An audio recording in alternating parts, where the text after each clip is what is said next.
Ako bi vas neko pitao ko je bio najveći vladar u ljudskoj istoriji, sigurno ne biste mnogi od vas dali tačan odgovor. Zašto?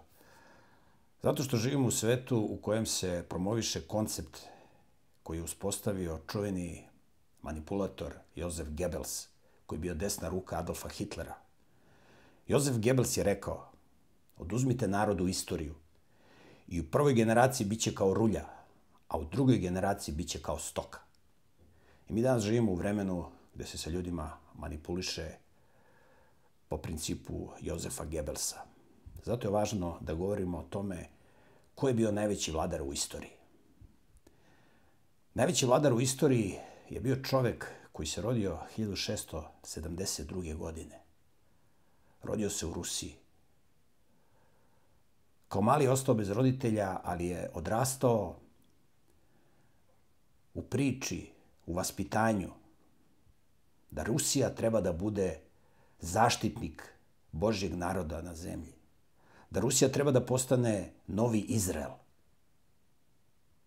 Taj koncept novog Izraela je prvi uspostavio jedan vladar u Rusiji koji je od ruske kneževine napravio rusku carevinu i postao prvi ruski car u istoriji. Taj čovek, o kome ću govoriti u jednoj od narednih emisija detaljnije, je bio toliko uspešan da je postao najomiljeniji ruski vladar u istoriji. Njegovi neprijatelji su ga proglasili groznim i on je u istoriji poznat kao grozni. Sve suprotno. Pre njega bio je jedan veliki vladar koji nije bio car, bio je knez. I o njemu ću govoriti u sledećoj emisiji.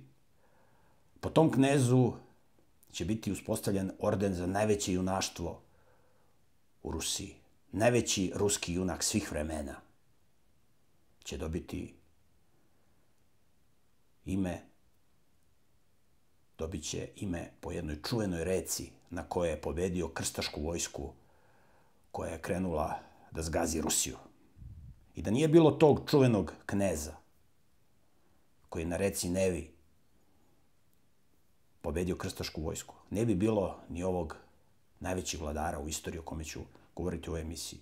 Ne bi bilo ni ovog najvećeg cara. I ovaj mladi čovek koji je rano ostao bez svojih roditelja, a kao mlad je postao car, zvao se Petar Aleksejević, po svom ocu Alekseju, koji je bio car takođe. I on je video da se Rusiji crno sprema. U to vreme najjača sila na svetu bila je švedska država, švedska carevina predvođena jednim oholim, drskim i agresivnim kraljem Karlom XII, koji je bio najjači i na kopnu i na moru. Pogotovo je na moru bio neprikosnoven. Švedska je bila najjača sila i na kopnu i na moru. I Šveđani su pravili velike probleme Rusima, stalno su napadali i pobeđivali Ruse. Rusi su bili dosta neorganizovani, nisu bili vojnički spremni da ratuju protiv švedske vojne sile. Sa druge strane, sa juga je dolazila Turska, koja je pretendovala da postane treći Rim, da postane svetsko carstvo. I Rusija je bila u velikoj opasnosti. Mladi Petar, vrlo mlad je postao car i video je kako može jedino da pobedi. Kako može da ostvari ideju novog Izraela, da napravi državu koja će biti zaštitnica Božjeg naroda na celoj planeti Zemlji. Ova priča je vrlo važna zato što sve to što se dešavalo pre 300 godina, dešava se i danas. Potpuno isto. I sve ono što se dešavalo u vreme kneza koji je na reci Nevi pobedio krstaše početkom 13. veka, o čemu ćemo pričati, i ono što se dešavalo u vreme najomiljenijeg ruskog cara, koga će proglasiti ovi u inostranstvu groznim, to je ista priča kao i ova koja se danas dešava. I mladi Petar prepoznaje kako Rusija može da se odbrani i kako Rusija može da bude novi Izrael, novi Izrael i da bude zaštitnik Božjeg naroda. I on je razumeo da je znanje moć. Znanje je moć. On treba da prikupi znanje da bi mogao rusku vojsku da organizuje. Da to ne bude jedna rulja koja će da juriše i da gine, nego jedna armija dobro obučenih i organizovanih vojnika, koja će sa malim brojem da pobedi mnogo veću vojsku. I mladi ruski car Petar Aleksejevič kreće na zapad, maskirao se u siromaha, u skromnog čoveka. Niko nije znao na zapadu da je on ruski car i kao mlad čovek je krenuo da uči o brodogradnji, o fizici, o astronomiji, o obradi drveta, metala, kože. Svoje najbliže saradnike je takođe poslao na zapad, tamo da su bili centri znanja, centri nauke, nauka koja se zloupotrebljavala od strane tih zapadnih centara, možda isto kao i danas. I Petar Aleksejevič je išao da uči. Svo to znanje koje on prikupljao i njegovi saradnici, on je donosio u Rusiju i obučavao Ruse vojnim veštinama. Počela je Rusija da pravi brodove, da pravi flotu. U to vreme Švedska je bila u pomorstvu, a i na kopnu, a pogotovo u pomorstvu, toliko neprikosnovena, kao što je danas američka NBA liga u košarci. Znači, neprikosnovena. Niko nije mogao ni da sanja da Švedsku neko može da pobedi na kopnu, a pogotovo na moru. Švedska je kontrolisala Baltičko more i tu je bila gospodar na moru. Ali Petar Aleksejevič nije tako mislio. On je učio sebe, učio je druge, učio je svoj narod. Za 43 godine, koliko je on bio car, samo 16 meseci je bio mir u Rusiji. Samo 16 meseci. Petar Aleksejevič se pripremao da od Rusije napravi novi Izrael i on je u tome uspeo. Kada je Rusija dovoljno stasala i bila sposobna za bitke, ruski car Petar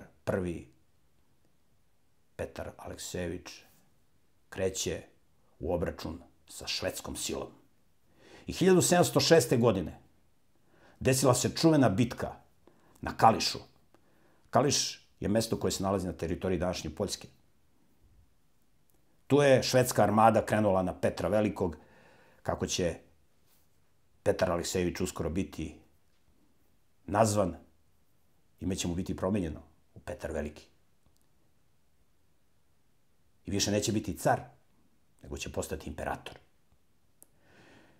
I švedska armada kreće na Petra Aleksejeviča i u bici na Kališu 1706. godine na iznenađenje svih svetskih sila. Ruska vojska predvođena Petrom Aleksejevičem pobeđuje švedsku armadu. Petar nije bio u palati i u šatoru, nego je bio na prvoj liniji fronta. On nije vikao juriš, jer za komandu juriš oficiri su gubili glave. Oficiri nisu smeli da viču juriš, nego da viču za mnom. Znači za mnom, a ne juriš. Petar Aleksejevič je bio na prvoj liniji fronta i vikao za mnom. I ruska vojska prvi put pobeđuje 1706. švedsku armadu. To je bio šok u celom svetu. I posle te bitke Petar Aleksejevič, ruski car, izdaje orden svojim ratnicima da ih odlikuje. Orden za pobedu u bici na Kališu.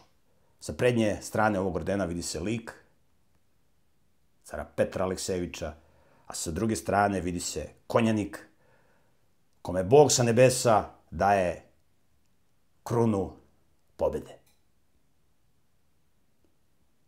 I car Petar Aleksejević je svoje borce odlikovao ovim ordenom. Švedski kralj Karlo XII se nije smirio. To je za njega bilo neverovatno. Da ga ruska vojska pobedi, pa to je najveća sramota za njega bilo. I on se sprema za novi pohod na Rusiju. I 2 godine kasnije, 1708. dolazi do nove velike bitke između ruske i švedske vojske. Ovoga puta mesto je Lesnoj u današnjoj Rusiji, gde je Švedska pretrpela težak poraz. Opet je car Petar pobedio. I opet, po istom obrascu, je odlikovao svoje ratnike ordenom za uspomenu na pobedu 1708. za pobedu u bici na Lesnoj. Ove 2 bitke su bile priprema za jednu od najvećih bitaka koja će se desiti godinu dana nakon toga. I ono što je u srpskoj istoriji Kosovska bitka, to je bitka koja se desila 1709. godine. Odlučujuća bitka između ruske i švedske vojske. I zato se kaže u ruskoj istoriji da ova bitka 1706. prva velika pobjeda ruska nad Šveđanima, bitka na Kališu, je deda te čuvene bitke koja će se desiti 1709. A bitka na Lesnoj je majka te čuvene bitke koja će se desiti godinu dana kasnije, 1709. godine. I 1709. godine švedski kralj Karlo XII odlučuje da se ušeta u Moskvu, da se obračuna sa Rusima za sva vremena. I kreće na Moskvu. Ruski car Petar Aleksejević je odlično poznavao vojne veštine. To je bio drugi Petar, ne onaj koji kad se rodio nije znao ništa o vojnim veštinama. I on je puštao švedskog kralja i švedsku vojsku da ulazi na teritoriju Rusije. I kako se ruski car povlačio? On je pred sobom sve spaljivao. To je koncept u ratovanju poznat, koncept spaljene zemlje. I kako je švedska vojska nadirala i želela da uđe u Moskvu, oni su nailazili na teren koji je bio spaljen. Tu nije bilo ništa da se pojede, nije bilo hrane. I na taj način je ruski car Petar Aleksejević izgladnjivao švedsku vojsku. I kada je procenio da ih je dovoljno iscrpeo i izgladneo, u mestu Poltava, u ruskoj provinciji, koja se tada zvala, a i sad se zove Ukrajina, tada je to bila ruska provincija, u mestu Poltava, u provinciji Ukrajini, došlo je do velike bitke između švedske i ruske vojske. Rusku vojsku je prevodio na prvoj liniji fronta Petar Aleksejević, car. I tu je slomljena kičma švedskoj armadi. Švedski kralj Karlo XII. Je pobegao u Tursku i jedva izvukao živu glavu. I kao uspomenu na čuvenu bitku na Poltavi 1709. godine, ruski car Petar Aleksejević je napravio poseban orden za bitku na Poltavi. Jer je ovako po dimenzijama najveći. Čuvena bitka na Poltavi. I od 1709. godina Rusija više nije carevina. Rusija je imperija. Ruski car Petar Aleksejević postaje imperator. I postaje zaštitnik svih onih koji žele da se odbrane od krstaša koji dolaze sa zapada i od turske najezde koja je dolazila sa juga. I Rusija postaje zaštitnik svih onih koji žele da žive po svojoj savesti, koji ne žele da prihvate nasilje, perverziju, lažnu nauku koja će uskoro da se iznedri iz te zapadne Evrope, da smo nastali od majmuna. U tom konceptu Jozefa Gebelsa, da su ljudi naprave stoka. I švedski kralj je pobegao i sakrio se u Tursku. Međutim, ruski car, sada imperator, Petar Aleksejević, zna da tu nije kraj. Švedska i dalje bila najjača svetska sila na moru. Ona je kontrolisala Baltičko more. Ali Petar Veliki, imperator, je pravio flotu. Spremao se za obračun sa najjačom NBA flotom na svetu, koju niko nije mogao da primakne.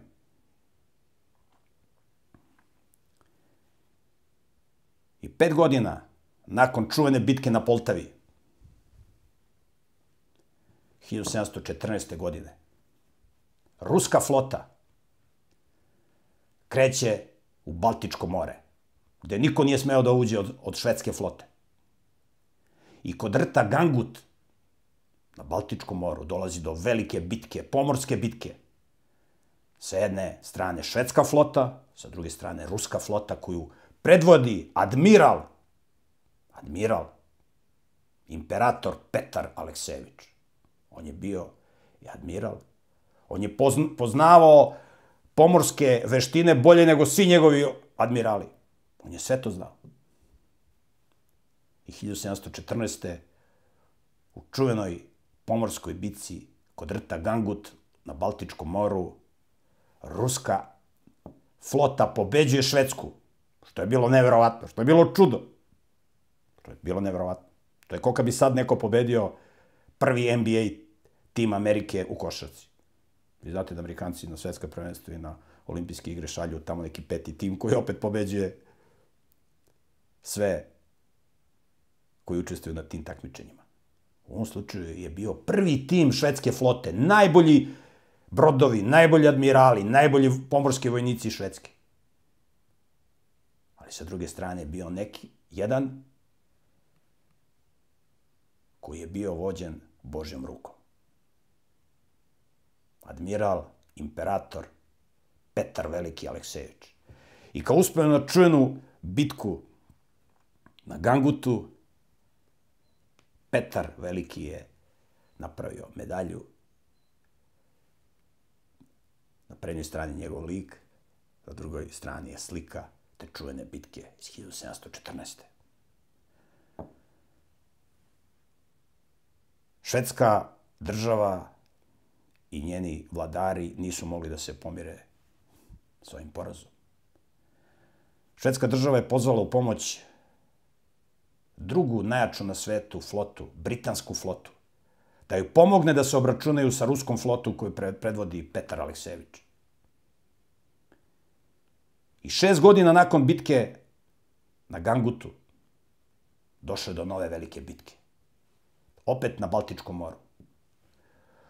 Kod ostrva Grengam u Baltičkom moru došlo je do velike bitke. 1720. godine. S jedne strane švedska i britanska flota, sa druge strane ruska flota predvođena admiralom, imperatorom Petrom Aleksejevićem Velikim.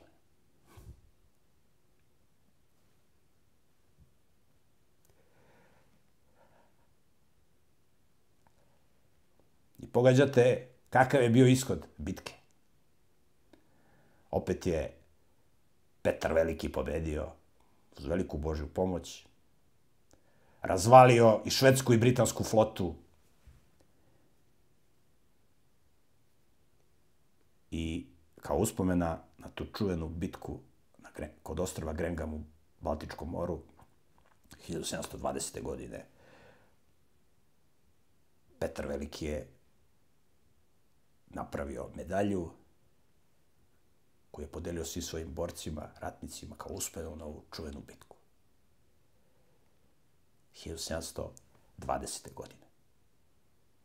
I godinu dana nakon toga Švedska je bila prisiljena da savije kolena i da u mestu Ništad potpiše mirovni ugovor sa Petrom Velikim. Petar Veliki je sve vreme tražio da se uspostavi mir sa Švedskom. Oni to nisu hteli. I na kraju ih je bacio na kolena i onda su potpisali u Ništadu predaju. Potpisan je mir, mirovni ugovor.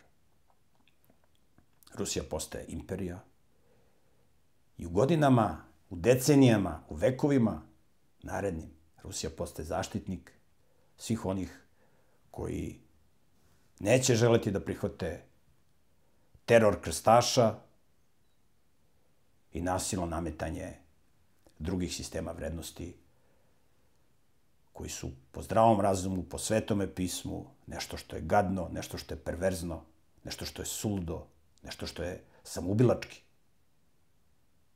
I da bismo razumeli ono što se danas dešava u istoriji, mi moramo da razumemo istoriju koja se nekada dešavala. Da razumemo ko je bio Petar Veliki.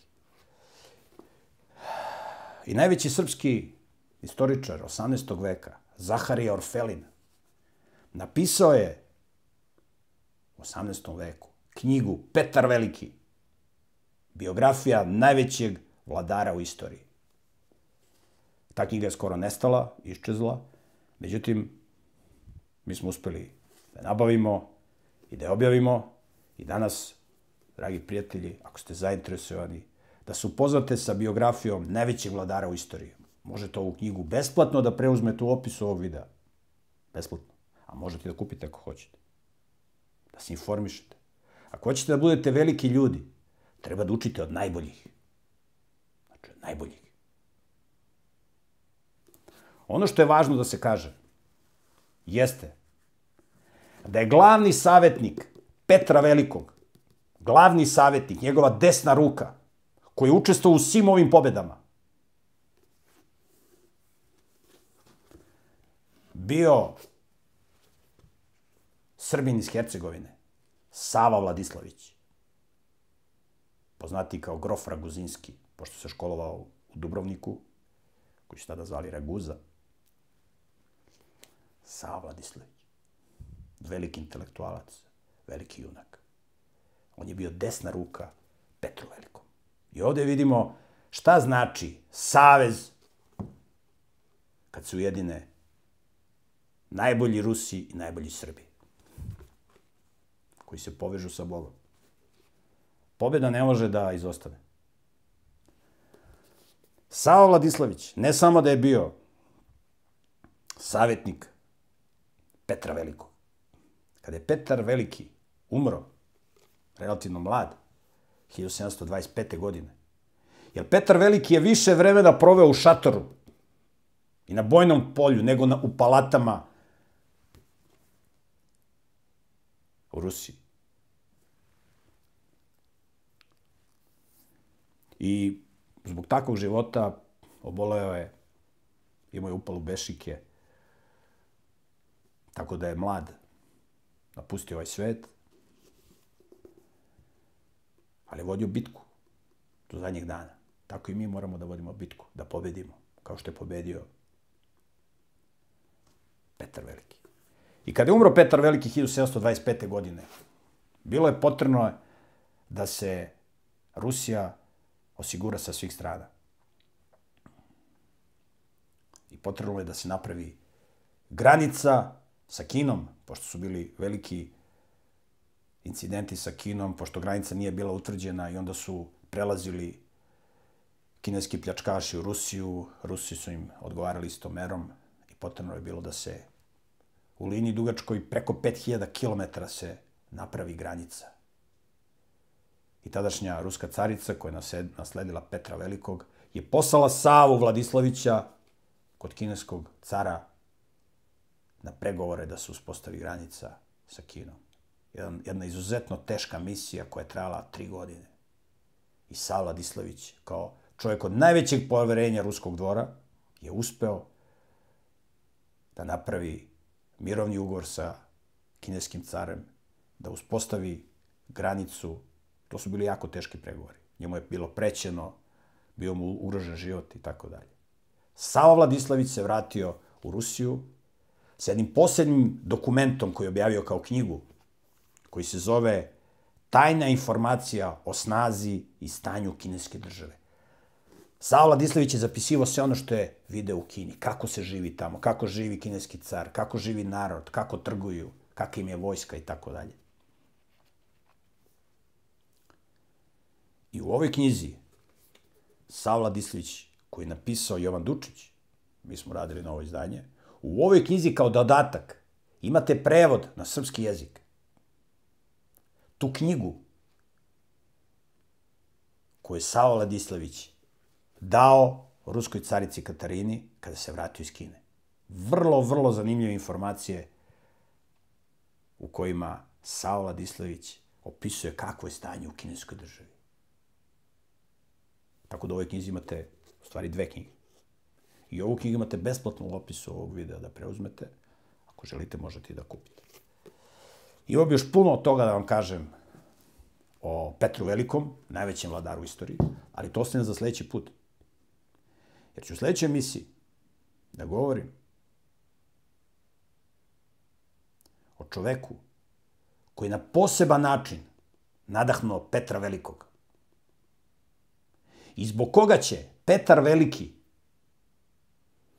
da napravi novu prestonicu na mestu gde je taj knez pobedio krstaše početkom 13. veka. I govorit ćemo o najvećem ruskom ordenu za junaštvo, koji su dobili neki od najvećih srpskih junaka u istoriji. I o tome ćemo govoriti u sledećoj emisiji. Tako da ćete moći da saznate nove informacije o ovom velikom čoveku, koga je Bog podigao, da stvori novi Izrael, koji će biti zaštita Božjem narodu u teška vremena. Ove ordene koje sam danas pokazivao trenutno ne možete da nabavite. Ja sam ih kupio iz Rusije. U planu je da ih umnožim. Ako mu ne bio u mogućnosti, pripremio sam neke druge ordene koje ćete moći da kupite. To su ordeni koje su srpski junaci dobijali od ruskih careva. I njih ćete moći da nabavite. Ali o tome više detalja u sledećim emisijama.